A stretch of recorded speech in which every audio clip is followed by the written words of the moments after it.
Hello everyone, this is Aprajita from evidyarthi.in and let's start the MCQs of your chapter number 1 resources from your book Geography।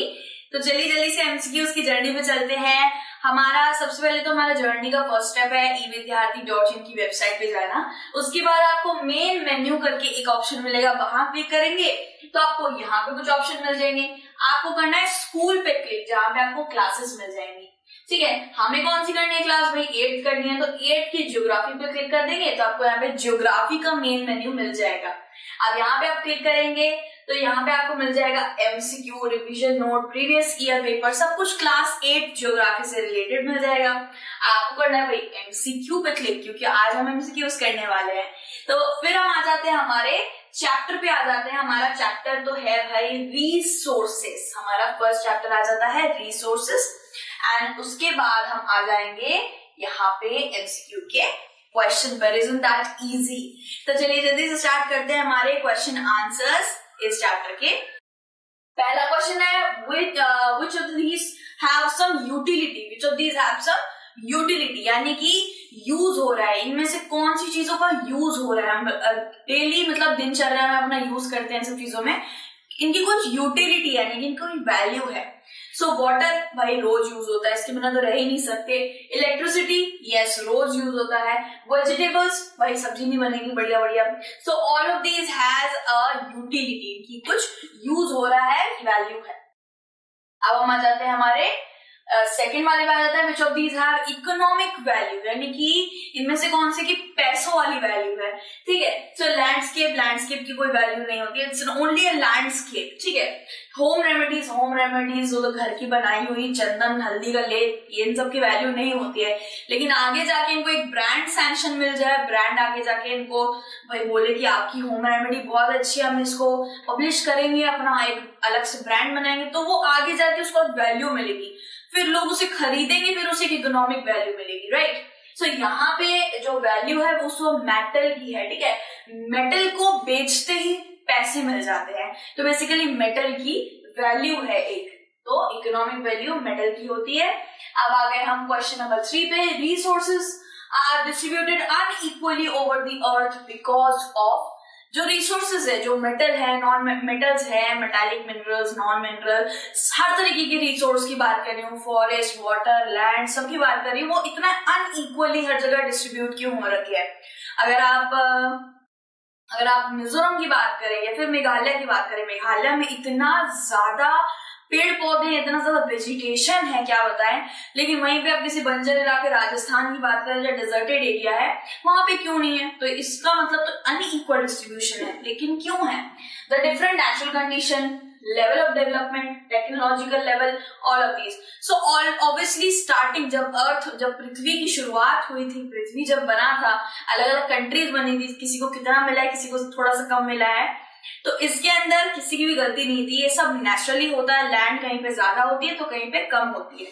So different natural conditions की वजह से distribution unequal हो रखा है अर्थ के ऊपर। सो अब हम आ जाते हैं क्वेश्चन नंबर 4 पे। Resources drawn from nature and use without much modification are called. कुछ रिसोर्स, कुछ नेचुरल रिसोर्स जैसे कि पानी ले लीजिए, लैंड ले लीजिए, एयर ले लीजिए, इन सबको कोई मॉडिफिकेशन नहीं, एक इंसान के द्वारा कुछ भी अगड़म बगड़म नहीं करा जा रहा है, तो उसको बेसिकली क्या बोलेंगे? उसको हम नेचुरल रिसोर्स बोलेंगे, जो डायरेक्ट नेचर से आ रहा है। ठीक है, अब आप देख लीजिए, एक बैंगन ले लीजिए, बैंगन पेड़ पे उग रहा है, उसे लिया, काटा, सब्जी बनाई, खा गए। क्या उसमें आपने कुछ भी मॉडिफिकेशन किया?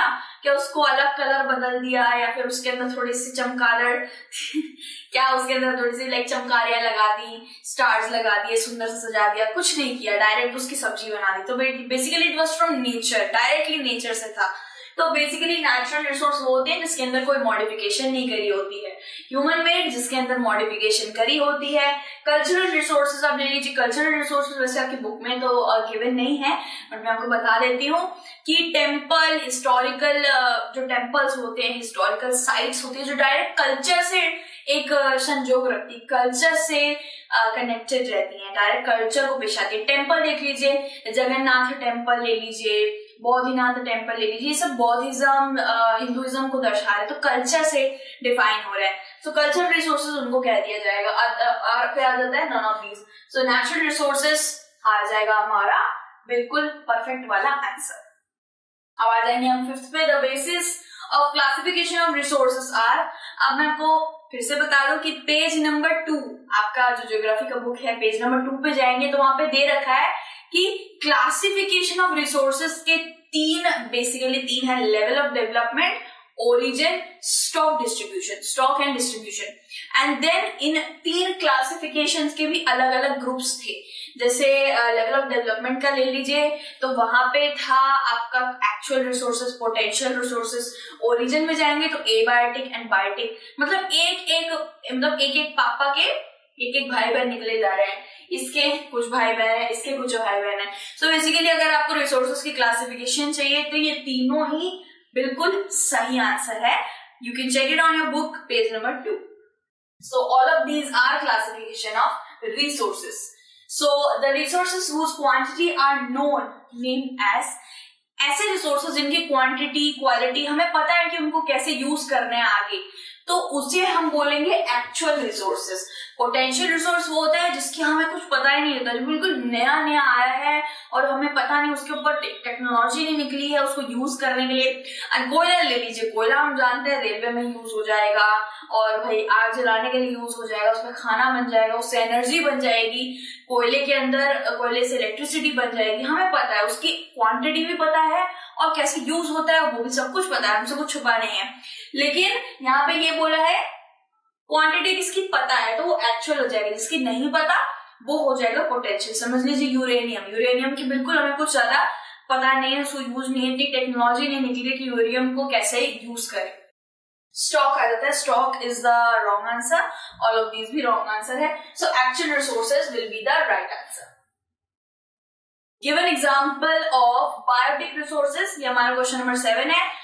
बायोटिक रिसोर्सेज का एग्जांपल लेना है। आप पहली बार आप देख लीजिए, बायोटिक होता है लिविंग इन नेचर, जो नेचर में लिविंग है, जिसके अंदर सांस है, खून है भाई, और जो कैसे जैसे करके खाना बनाता है, यानी कि लिविंग है नेचर में। और एबायोटिक आ जाता है नॉन लिविंग, यानी कि पत्थर ले लीजिए, कंकड़ पत्थर ले लीजिए, रॉक आ जाता है एबायोटिक, मिनरल्स एबायोटिक आ जाते हैं, सॉइल भी एबायोटिक आती है। सो जिसमें जान है तो वो है एनिमल्स, तो एनिमल्स होगा बायोटिक रिसोर्सेज का एग्जांपल। कोल किसका एग्जांपल है भाई? Coal is an example of, question number 8, coal is an example of, तो यहाँ पे देख लेंगे coal is an example of non renewable resources. अब रिन्यूएबल रिसोर्सेज क्या होते हैं?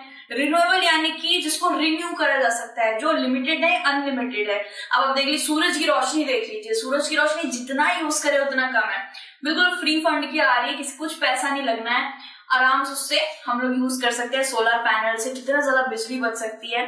सो बेसिकली रिन्यूएबल वो है जो यूज हो सकते हैं बहुत ज्यादा। विंड हो गया, एयर हो गया, ये जितना यूज करे उतना कम है, जितना यूज करें बढ़िया से यूज करें, कुछ भी नुकसान नहीं होगा हमारे एनवायरमेंट को। लेकिन नॉन रिन्यूएबल, कोल नॉन रिन्यूएबल में आते हैं, कुछ ऐसे रिसोर्सेज जो एक टाइम पे खत्म जरूर हो जाएंगे।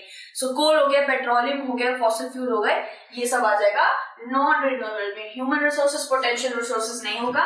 पोटेंशियल रिसोर्सेज का मतलब है जिसकी क्वांटिटी हमें पता नहीं है, कुछ भी नहीं पता उसके बारे में। ह्यूमन रिसोर्सेज यानी कि ह्यूमन रिसोर्सेज तो बल्कि मैं खुद ही हूँ, I am also human resource. Human को रिसोर्स भी बोला जाता है due to its skill and development. Human में स्किल है, डेवलपमेंट है, इसलिए वो खुद में ही एक रिसोर्स है। ठीक है, सो क्वेश्चन नंबर 9 है, technology is an example of. Technology किसने बनाई है भाई? इंसान ने बनाई है ऑब्वियसली। सो इसका होगा ह्यूमन मेड रिसोर्सेज, टेक्नोलॉजी हमने बनाई है। नेचुरल रिसोर्स तो पानी हो गया, लैंड हो गया, वाटर हो गया, आप लीजिए एयर हो गया, ये सारी चीजें नेचर से आती हैं। और टेक्नोलॉजी हमने बनाई मींस ह्यूमन मेड है। ठीक है, अब आ जाते हैं क्वेश्चन नंबर 10 पे। Resources use carefully and giving them time to get renewed is called, यानी कि एक पर्टिकुलर रिसोर्स को टाइम देना, आराम से यूज करके थोड़ा टाइम दीजिए उसे, जिससे वो रिन्यू हो जाए, वापस से बन जाए, तो वो क्या होगा? Resource depletion. ये तो मतलब रिसोर्स को खत्म कर देने वाली बात हुई। Resource conservation, resource pollution, none of this. Resource pollution मतलब रिसोर्स का पोल्यूशन करना, उसको खात्मा कर देना, खराब कर देना। Resource conservation will be the right answer. Resources को बचाना और उनको एक टाइम देना रिन्यू होने के लिए। जैसे आप 24 घंटे काम करते हैं, कुछ ना कुछ तो काम करते ही होंगे, एंड देन आपको एक नींद चाहिए होती है, फुल टाइम 8 घंटे की नींद चाहिए होती है अपनी एनर्जी को रिन्यू करने के लिए, फिर जिससे अगले दिन आप और अच्छे से काम कर पाए। तो वैसे ही हमें हर चीज को कंजर्व करना चाहिए, हर चीज को टाइम देना चाहिए। So resource conservation will be the right answer. फिर आ जाते हैं क्वेश्चन नंबर 11 में, balancing the need to use resources and also conserve them for future generation is called. एक पर्टिकुलर रिसोर्स को बैलेंस वे में यूज करना और उसको फ्यूचर जनरेशन भी उसको यूज कर पाए, उसको इतना बचा के रखना, बैलेंस करना, कंजर्व करना, ये किसमें आएगा? This will fall into sustainable development. आपने सस्टेनेबल डेवलपमेंट कहीं पे सुना होगा कि सस्टेनेबल डेवलपमेंट का मतलब होता है कि बैलेंस और कंजर्व करके पर्टिकुलर चीज को रखना जिससे फ्यूचर जनरेशन को भी वो देखने मिले, यूज करने मिले। सो development, evaluation, all of this will be not the right answer. Right answer होगा सस्टेनेबल डेवलपमेंट। फिर हम रिजल्ट देख लेंगे भाई। रिजल्ट आ जाएगा हमारा 11 करेक्ट है, 11 आउट ऑफ 11 सारे के सारे करेक्ट हमारे आ जाते हैं क्वेश्चंस। ठीक है, ये हमारे सारे करेक्ट आंसर आ जाएंगे। अगर कोई भी आपने गलती से भी गलत कर दिया तो आपको करेक्ट कर देगा। जितनी बार आप इसको प्रैक्टिस करेंगे उतनी बार आप एक्सपर्टीज हो जाएंगे भाई इसके अंदर, बिल्कुल परफेक्ट काइंड एक्सपर्ट बन जाएंगे। सो अगर आपको स्टडी रिलेटेड कोई भी तरीके की हेल्प चाहिए, you can visit evidyarthi.in। Totally free website है, हिंदी मीडियम इंग्लिश मीडियम दोनों में उपलब्ध है। एमसीक्यू, क्वेश्चन पेपर, सब कुछ आपको वहीं पे मिल जाएगा। तब तक के लिए हम आपसे अलविदा लेते हैं, मिलते हैं फिर से एक न्यू इंटरेस्टिंग चैप्टर या फिर एमसीक्यूज के साथ। चिल्ड्रन अपना ध्यान रखिए, टेक केयर, बाय बाय।